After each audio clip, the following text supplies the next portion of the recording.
Puji Tuhan, Shalom, selamat pagi. Kita bersyukur untuk hari ini Tuhan masih memberikan kita kekuatan, bahkan kesehatan, sehingga pada pagi hari ini kita boleh diberikan kesempatan untuk boleh beribadah.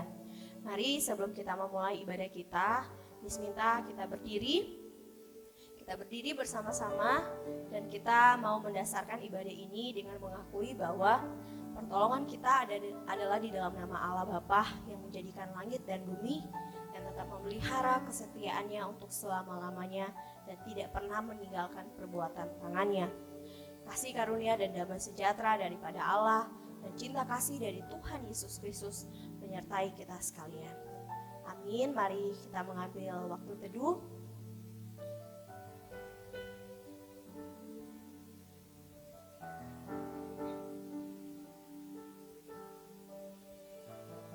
Amin.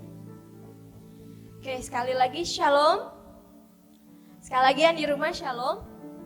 Oke, kita bersyukur hari ini ya kita boleh beribadah bersama-sama. Mari setiap kekuatan, kesehatan yang Tuhan sudah kasih, tangan, kaki, suara yang Tuhan sudah kasih, kita mau persembahkan untuk Tuhan. Dan mari kita mau memuji nama Tuhan, kita mau menyanyikan pujian Yesus Kaulah Sahabatku. Kita mau bertepuk tangan bersama-sama, kita nyanyikan pujian ini.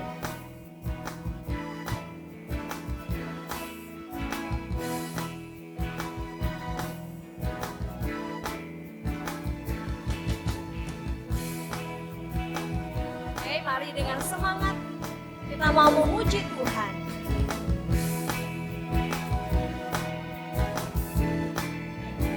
Hidup yang kupilih, hidup yang kupilih, membuatku berarti karena Yesus Tuhan, karena Yesus Tuhan, tempatku percaya dan berharap. Ku buka mataku, lihat sekelilingku, lihat sekelilingku. Harus nyatakan kebenarannya yang membebaskan. Karena kuasamu, karena kehebatanmu, karena kehebatanmu, oh, ku dapat lakukan perkara besar yang engkau janjikan. Yesus, kaulah sahabatku. Yesus, kau yang akan selalu berada di sisiku. Kau sumber kuatku, oh Yesus, kaulah sahabatku. Yesus, kau yang tak pernah jemu-jemu di sisiku.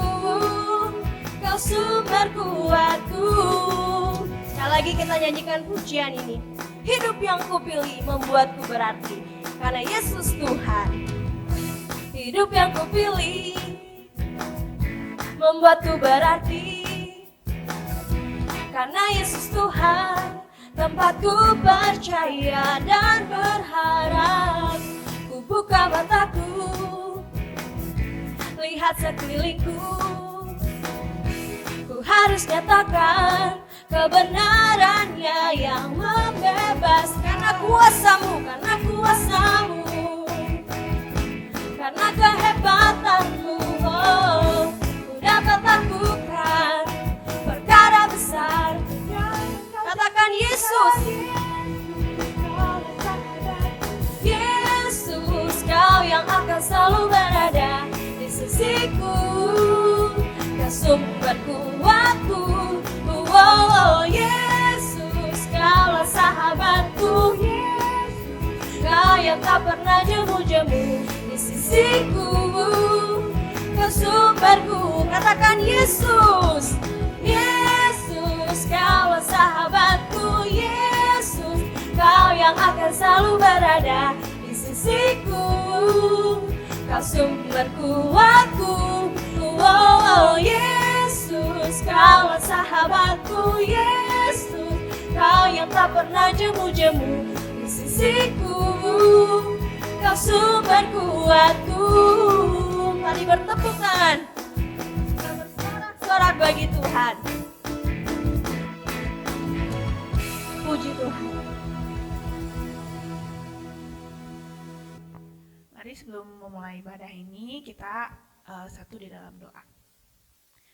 Bapa kami yang di surga, selamat pagi Tuhan. Terima kasih untuk satu kali lagi kesempatan Tuhan kami boleh mengikuti ibadah Tuhan di tengah-tengah minggu kami yang sibuk penuh dengan aktivitas ini Tuhan. Tapi hari ini, pagi ini Tuhan, selama beberapa saat ke depan kami mau mengambil waktu kami untuk datang ke hadirat-Mu, memuji menyembah Engkau dan duduk di kaki-Mu mendengarkan firman-Mu Tuhan. Kiranya Engkau saja yang memberkati ibadah ini dari awal sampai akhirnya.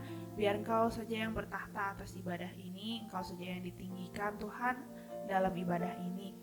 Dan kiranya firman-Mu hari ini juga bisa memberkati setiap kami Tuhan, walaupun kami ada di rumah kami masing-masing, tapi biar kami bisa merasakan kehadiran-Mu di samping kami.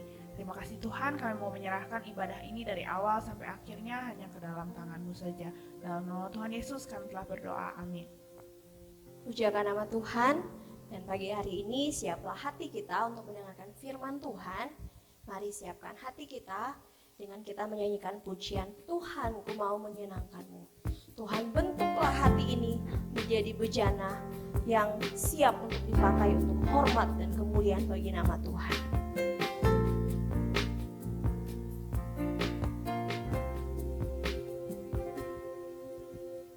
Tuhan, ku mau menyerahkan-Mu. Tuhan, bentuklah hati ini jadi bejana untuk hormat-Mu, cemerlang bagai emas murni. Tuhan, ku serahkan hatiku. Tuhan, ku serahkan hatiku. Semua ku berikan padamu. Semua ku berikan padamu. Kuduskan dan hingga utus selalu. Kuduskan hingga kudus selalu, agar aku menyenangkan-Mu. Sama-sama katakan menyenangkan-Mu. Menyenangkan-Mu, senangkan-Mu, hanya itu kerinduanku. Menyenangkan-Mu, senangkan hatimu. Senangkan hatimu, hanya itu kerindu. Sekali lagi katakan menyenangkan-Mu, senangkan hatimu. Menyenangkan-Mu, senangkan-Mu, hanya itu kerinduanku. Menyenangkan-Mu, senangkan hatimu, hanya itu kerinduanku.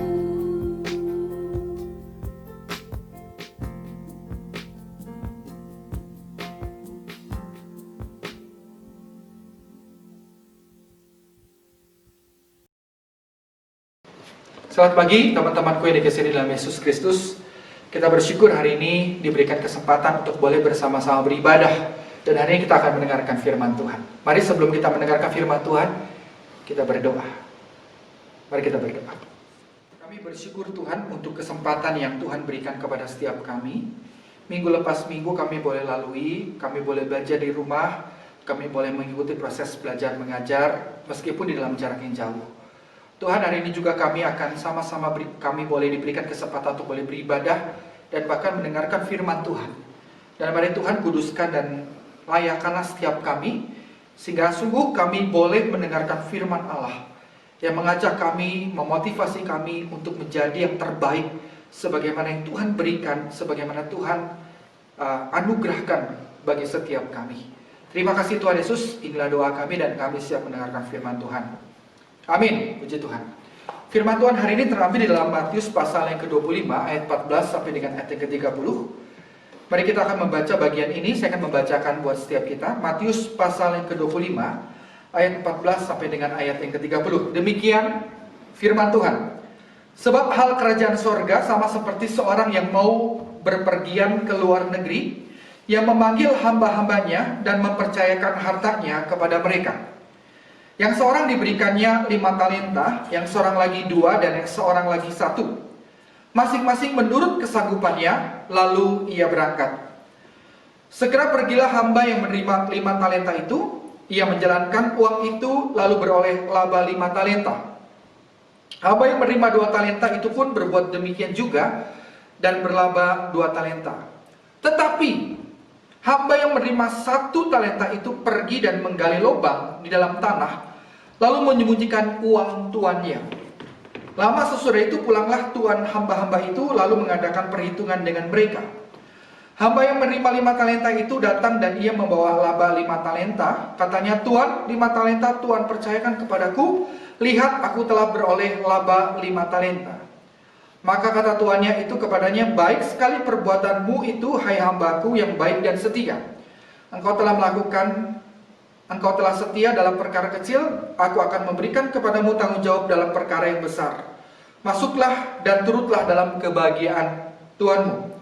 Lalu datanglah hamba yang menerima 2 talenta itu, katanya, "Tuan, 2 talenta Tuan percayakan kepadaku. Lihat, aku telah beroleh laba 2 talenta." Maka kata tuan itu kepadanya, "Baik sekali perbuatanmu itu, hai hambaku yang setia dan baik. Engkau telah setia memikul tanggung jawab dalam perkara yang kecil. Aku akan memberikan kepadamu tanggung jawab dalam perkara yang besar. Masuklah dan turutlah dalam kebahagiaan Tuanmu." Kini datanglah juga hamba yang menerima 1 talenta itu dan berkata, "Tuan, aku tahu bahwa Tuan adalah manusia yang kejam dan yang menuai di tempat di mana Tuan tidak menabur, dan yang memungut dari tempat di mana Tuan tidak menanam. Karena itu aku takut dan pergi menyembunyikan talenta Tuan itu di dalam tanah ini. Terimalah kepunyaan Tuan." Maka jawab tuannya itu, "Hai kamu, hamba yang jahat dan malas. Jadi kamu sudah tahu bahwa aku menuai di tempat di mana aku tidak menabur dan memungut dari tempat di mana aku tidak menanam. Karena itu sudahlah seharusnya uangku kau berikan kepada orang yang menjalankan uang, supaya sekembaliku aku menerimanya serta dengan bunganya. Sebab itu marilah talenta itu daripadanya dan berikanlah kepada orang yang mempunyai 10 talenta itu, karena setiap orang yang mempunyai kepadanya akan diberi, sehingga ia berkelimpahan. Tetapi siapa yang tidak mempunyainya, apapun juga yang ada padanya akan diambil daripadanya. Dan campakkanlah hamba yang tidak berguna itu ke dalam kegelapan yang paling gelap. Di sanalah akan terdapat ratap dan kertak gigi." Sejauh ini pembacaan firman Tuhan. Berbagilah setiap kita yang boleh membaca, merenungkan, bahkan melakukan kebenaran firman Tuhan dalam kehidupan kita setiap harinya. Nah, teman-temanku di Tuhan, dunia artis ataupun K-pop, saudara, dari negeri gingseng atau Korea, saudara, merupakan satu suasana ataupun suatu fenomena yang gak asing buat kita. Setiap kita pasti sering nonton film drama Korea, ataupun juga saudara terhibur dengan adanya grup band yang muncul dari negeri gingseng ini atau negeri Korea ini. Tapi tahukah Anda bahwa ternyata di tengah-tengah budaya populer para artis ini terselubung satu fakta kelam, saudara. Nah, kenapa demikian? Kok bisa di dunia artisnya K-pop ini tuh terselubung yang namanya selubung satu gelap atau fenomena atau fakta gelap? Karena ternyata, saudara, di dalam dunia artis K-pop ini itu merupakan dunia yang sangat cukup banyak menyumbang orang-orang itu bunuh diri, saudara. Nah, hal itu tercatat di tahun 2019 yang lalu, kurang lebih ada 3-4 artis itu mengakhiri hidupnya dengan mengenaskan, yaitu dengan cara bunuh diri, saudara. Nah, salah satu dari artis tersebut itu bernama Sulli, ya, salah satu mantan personal grup girl band Korea yang ditemukan bunuh diri itu pada hari Senin 14 Oktober 2019 dengan cara yang mengenaskan. Nah, berita ini mengejutkan banyak orang dan bahkan banyak orang itu bertanya-tanya, kenapa kok sampai seorang yang dikatakan baik ini, orang yang cantik, orang yang punya banyak talenta, itu mengakhiri hidupnya dengan cara bunuh diri. Nah, setelah diselidiki, ternyata Sulli yang seorang mantan personal group band ini itu bisa bunuh diri, itu karena dia mengalami sindrom popularitas ekstrim, saudara. Nah, sindrom ini membuat dia itu nggak tahan lagi terhadap hinaan atau cacian dari para netizen di akun Instagramnya. Nah, suatu kali dia memposting ataupun dia menyampaikan sesuatu, tetapi para netizen itu tidak suka dengan apa yang dipostingnya, sehingga dia mencaci maki dan menerima hinaan dan sebagainya. Dan itu bukan saja sekali, tapi berkali-kali dan membuat dia itu tidak tahan, ya, dan mengakhiri hidupnya, singkatnya mengakhiri hidupnya dengan cara menggantung diri, saudara, bunuh diri. Ya. Nah, faktanya bahwa hal ini bisa kita perhatikan bahwa ternyata banyak orang meskipun dianugerahkan, diberikan banyak kelebihan, wajah cantik, punya banyak talenta, bisa bernyanyi, cukup populer dan sebagainya, itu tidak memberi kebahagiaan lebih, saudara. Ya, banyak orang itu nggak bisa menghargai kelebihannya dan menerima kekurangannya sehingga berakhir pada pilihan yang mengenaskan. Itu sebabnya ada salah satu pepatah ataupun satu kalimat bijak dari salah satu penulis mengatakan bahwa hidup ini bukan soal mendapatkan sesuatu. Hidup ini bukan mendapatkan uang, bukan mendapatkan popularitas. Ya, bukan sekedar mendapatkan segala sesuatu yang ada di dunia ini, melainkan menerima dan menghargai apa yang sudah diberikan. Nah, teman-teman Tuhan, saudara, saya pikir itu juga yang menjadi poin utama yang mau dibahas pada bagian ini, di mana Tuhan juga ingin para hamba-hambanya itu bisa menghargai, ya, bisa menghargai dan menerima apa yang menjadi tugas tanggung jawab mereka. Karena Tuhan mengharapkan kita menghasilkan suatu hal yang terbaik dari apa yang Tuhan berikan. Nah, teman-teman Tuhan, saudara, kalau kita perhatikan baik-baik persoalan utama yang dipersoalkan oleh hamba, oleh Tuhan, ya, terhadap hamba yang terakhir yang diberikan satu talenta ini, itu bukan karena hamba ini itu berbuat curang, bukan karena hamba ini itu berbuat salah ataupun berbuat keliru dalam mengelola apa yang dipercayakan, yaitu talentanya. Tetapi yang menjadi persoalan yang disorot ataupun diperhatikan oleh Tuhan ini kepada hamba ini adalah karena hamba ini tidak mengerjakan apa yang menjadi tanggung jawabnya. Nah, teman-teman, sering kali dalam hidup kita sebagai manusia, kita pun luput terhadap tanggung jawab yang Tuhan berikan kepada setiap kita. Sehingga kita tidak menjadi yang terbaik sebagaimana yang Tuhan berikan kepada setiap kita. Nah, kebenaran pertama yang mau Tuhan sampaikan pada hari ini adalah, melalui teks ini adalah bahwa Tuhan mau mengajak kepada kita untuk mengerti bahwa tidak semua kita diberikan sama, saudara. Tidak semua kita memiliki talenta yang sama. Tidak semua kita diberikan Tuhan kelebihan-kelebihan yang sama orang lain. Ada orang yang diberikan talenta untuk bernyanyi. Ada orang yang diberikan talenta itu tubuh yang bagus, tubuh yang sehat.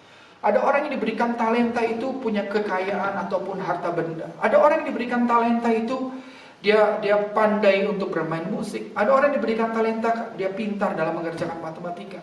Ada orang yang diberikan talenta beraneka ragam yang lainnya. Tidak semua satu orang itu memiliki hal yang sama. Nah, sama seperti dalam perumpamaan ini, ada hamba yang diberikan 5 talenta. Ada juga hamba yang diberikan 2 talenta. Tapi ada juga hamba yang diberikan 1 talenta. Yang menjadi persoalan bagi Tuhan ini itu bukan soal jumlahnya, tetapi apakah setiap hamba-hambanya itu melakukan yang terbaik, mengerjakan setiap apa yang dipercayakan itu sebaik-baiknya. Nah, hal itu membuat kita harus memahami bahwa kalau kita tidak diberikan semua sama semuanya itu, yang Tuhan mau titipkan ataupun pesan kepada setiap kita, marilah kita terima apa yang Tuhan berikan kepada setiap kita. Anda mungkin hari ini diberikan talenta untuk bisa bernyanyi. Anda mungkin diberikan talenta hari ini itu bisa bermain musik, saudara. Ataupun juga yang lainnya. Nah, oleh karena itu, kebenaran kedua yang Tuhan mau berikan kepada kita, ketika kita tidak semua diberikan sama, oleh karena itu marilah fokus pada apa yang Tuhan berikan. Bukan fokus kepada apa yang dimiliki oleh orang. Nah, yang menjadi persoalan dari hamba yang ketiga itu, dikatakan hamba itu menjadi hamba yang jahat, oleh karena fokus hidupnya itu, apa yang diberikan kepadanya bukan dikerjakan dengan baik. Tetapi dia berfokus kepada orang lain. Dia melihat hamba yang satu diberikan 5, satu lagi diberikan 2. Dan sedangkan dia bandingkan semuanya dirinya itu hanya diberikan 1.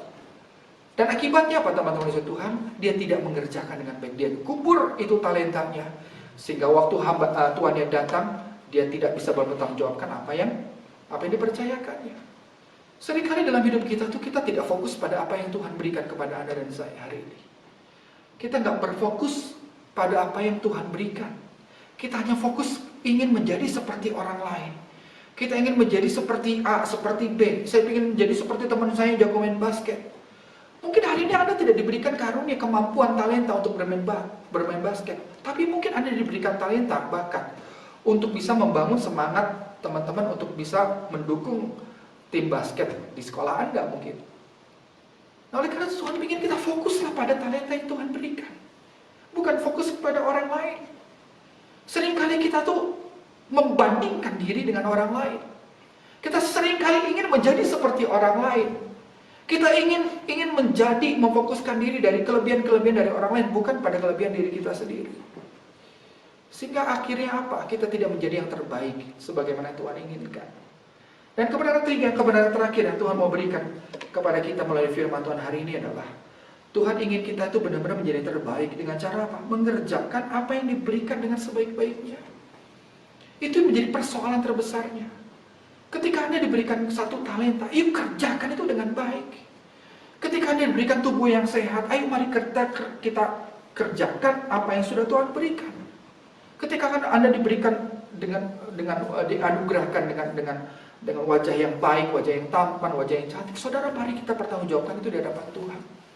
Caranya apa? Dengan cara Anda jaga diri, berpenampilan dengan baik, berpenampilan enak dilihat dan sebagainya. Ketika Anda diberikan kemampuan untuk bisa mengerjakan soal-soal sulit di dalam bidang-bidang sains, saudara, mari kita kerjakan itu dengan baik. Dan percayalah, ketika Anda fokus pada apa yang Tuhan sudah berikan dan Anda mengerjakan apa yang sudah Tuhan berikan kepada Anda, Tuhan akan mempercayakan lebih. Tuhan akan berikan yang lebih. Dan Tuhan akan percayakan satu dengan yang lainnya lagi. Karena sebagaimana tadi dikatakan, hamba yang kelima itu ketika dia mengerjakan dengan baik, maka Tuhan mengatakan, baiklah. Dan dikatakan oleh Tuhan, masuklah hambaku yang baik karena engkau telah setia dalam perkara yang kecil, maka aku akan memberikan kepadamu perkara-perkara besar. Dan masuklah dan turutlah dalam kebahagiaan Tuhanmu. Nah, saudara, Tuhan ingin kita kerjakan dengan baik, dan percayalah, ketika kita percaya dan setia dalam perkara yang kecil ini, Tuhan akan menganugerahkan satu perkara-perkara jauh lebih besar di luar mimpi kita, di luar apa yang kita bayangkan. Nah, salah satu contoh, saudara, sebelum menutup renungan pada hari ini, mungkin Anda pernah mendengar salah satu tokoh. Tokoh ini adalah tokoh orang Kristen yang menjadi dan bahkan menjadi pahlawan nasional. Dia adalah seorang yang bernama Johannes Leimina. Dia adalah seorang yang dilahirkan dalam sebuah keluarga yang sederhana, bahkan cenderung tidak mampu sebenarnya. Di Pulau Ambon, saudara. Di tahun 1914 dia dilahirkan. Dia pindah bersama keluarganya di Jakarta. Dia pun akhirnya diberikan kesempatan untuk belajar di salah satu sekolah milik Belanda. Dia dikerjakan dengan serius. Dia adalah orang yang biasa saja, orang yang sederhana. Namun dia kerjakan dengan serius. Dia punya kesempatan untuk boleh belajar. Dia gunakan talenta itu. Dan akhirnya pun dia melanjutkan sekolah di tingkat menengah. Sampai akhirnya dia pun diberikan kesempatan untuk bisa melanjutkan pendidikannya pendidikan kedokteran di Stovia, ya, salah satu sekolah kedokteran yang diasuh ataupun dibentuk oleh Belanda saat itu. Dan saudara, waktu lagi ketika dia menjadi mahasiswa, dia aktif sekali dalam kegerakan mahasiswa. Salah satunya adalah dia melihat dan prihatin terhadap gereja-gereja Kristen yang tidak peduli terhadap kebangsaan ataupun tidak peduli terhadap masyarakat sekitar. Maka dia mendirikan satu gerakan yang disebut dengan gerakan Oikumene, dan bersama dengan gerakan mahasiswa Kristen Indonesia di tahun 1950. Dalam keaktifannya sebagai anggota organisasi ini, ya, dia juga adalah orang yang berjasa dan bahkan tercatat dalam sejarah yang mempersiapkan, salah satu tokoh yang mempersiapkan Kongres Pemuda 28 Oktober 1928, ya. Dan dia menghasilkan, melalui kongres ini menghasilkan sebuah satu deklarasi yang disebut sebagai Sumpah Pemuda, pemersatu bangsa dari suku, pulau, suku bangsa dan sebagainya. Nah, setelah dia tamat lulus dan bahkan diangkat menjadi seorang dokter, ya, dia memilih karir itu sebagai seorang dokter, meskipun ada peluang untuk masuk dalam dunia politik. Karena dia cukup dikenal, dia berjasa untuk membentuk sebuah deklarasi Sumpah Pemuda dan sebagainya. Tapi dia setia dalam perkara yang Tuhan berikan. Dia menjadi dokter. Dia mulai dari sebuah puskesmas di kota kecil, saudara. Sampai dia akhirnya dipercayakan menjadi salah satu seorang yang menjadi menteri kesehatan pertama, saudara. Dan kemudian dia pernah sempat menjadi wakil Perdana Menteri dan sempat juga menjabat Menteri Kesehatan untuk beberapa dekade yang lainnya. Dan hari ini orang yang sederhana, orang yang hanya memulai aktivitasnya itu dengan hanya membaca buku waktu SD, dia tekun belajar, ikut organisasi masyarakat, dia setia menjadi seorang dokter, bahkan dia berusaha untuk menemukan obat-obat yang terjangkau harganya untuk masyarakat yang sedang sakit. Dan akhirnya apa? Tuhan menambahkan satu kepercayaan dengan tugas yang ringan menjadi satu tugas yang luar biasa. Tuhan mempercayakan dengan hal-hal yang lebih besar lagi. Dan namanya dia menjadi nama yang tercatat, menjadi tokoh dan pahlawan nasional yang buat bangsa kita dan negara kita. Teman-teman kasih Tuhan, sesuatu hal yang besar itu bukan dimulai dari hal besar, tapi dimulai dari hal kecil. Dan ketika kita mau setia dalam hal kecil, hari ini ketika Anda diberikan talenta, apapun talenta itu, tekunilah itu dan percayalah. Tuhan akan memberikan kepercayaan demi kepercayaan yang jauh lebih besar ketika Anda mau setia, ketika Anda mau melakukan yang terbaik, sehingga Anda menjadi yang terbaik sebagaimana yang Tuhan berikan buat Anda dan saya. Kiranya Tuhan Yesus memberkati dan menyertai setiap kita, dan biarlah kita menerima atas apa yang Tuhan berikan dan menghargainya, bersyukur dan mengerjakannya dengan penuh sukacita. Mari kita berdoa. Tuhan Yesus pimpin dan sertai kami, karena kami percaya dan menyadari bahwa ketika kami setia dalam perkara kecil, mengerjakan apa yang sudah Tuhan berikan kepada kami, maka Engkau akan memberikan perkara-perkara jauh lebih besar. Kami bersyukur Tuhan, kami memiliki teladan seperti Johannes Slemina, seorang yang sederhana, yang rajin membaca buku, dalam kesederhanaannya, dalam kesetiaannya mengerjakan hal yang sederhana. Tuhan mempercayakan kepercayaan menjadi seorang dokter, dan ketika dia mengerjakan dengan baik, bahkan Tuhan mempercayakan dia menjadi seorang menteri, wakil Perdana Menteri, bahkan Menteri Kesehatan di beberapa dekade di masa saatnya yang lalu. Dan itu menjadi pahlawan nasional yang tercatat dalam sejarah. Tuhan, mari pimpin dan sertai kami Tuhan, agar kami sungguh boleh mengerjakan apa yang Tuhan berikan kepada kami dengan sebaik-baiknya. Karena Tuhan ingin kami menjadi yang terbaik, sebagaimana Tuhan yang sudah berikan kepada setiap kami. Terima kasih Tuhan Yesus, pimpin dan sertai kami, dan kiranya anugerah Tuhan turun dan menyertai dan mengingatkan kami selama kami diberikan kesehatan, diberikan kemampuan untuk dapat belajar dengan baik, diberikan keluarga yang baik, kami dicukupi itulah talenta yang Tuhan titipkan, yang Tuhan berikan. Ajar kami untuk menggunakan dengan baik, sehingga dengan kesetiaan Engkau akan mempercayakan kami perkara yang jauh lebih besar. Terima kasih Tuhan Yesus, inilah doa kami, dan kiranya nama Tuhan dipermuliakan, nama Tuhan diagungkan. Demi dan di dalam nama Tuhan Yesus kami berdoa. Amin. Tuhan Yesus memberkati. Puji akan nama Tuhan, kita sudah mendengarkan kebenaran firman Tuhan. Mari setiap kita yang sudah mendengar, kiranya itu tidak hanya cukup didengarkan saja, tetapi itu boleh kita lakukan di dalam kehidupan kita sehari-hari. Mari kita mau mengakhiri ibadah kita pada pagi hari ini dengan satu komitmen, mengiringmu seumur hidupku. Mengiringmu seumur hidupku, masuk dalam rencana-Mu Bapa. Pikiranku, kehendakku, ku serahkan padamu Tuhan, ku serahkan padamu. Harapanku hanya di dalam-Mu, ku kan teguh bersama-Mu Tuhan. Jadikanku bejana-Mu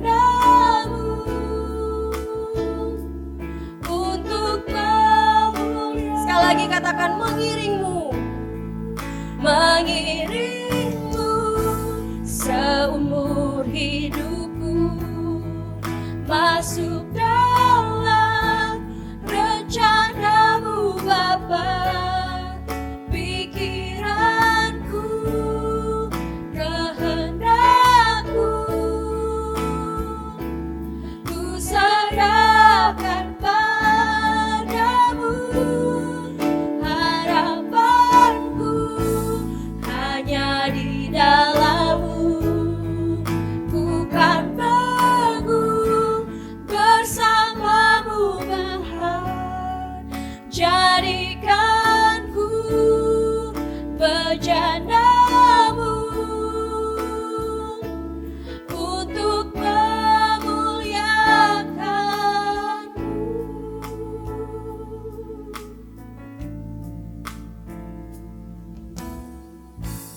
Amin. Tuhan Yesus memberkati. Silakan mengambil saat teduh.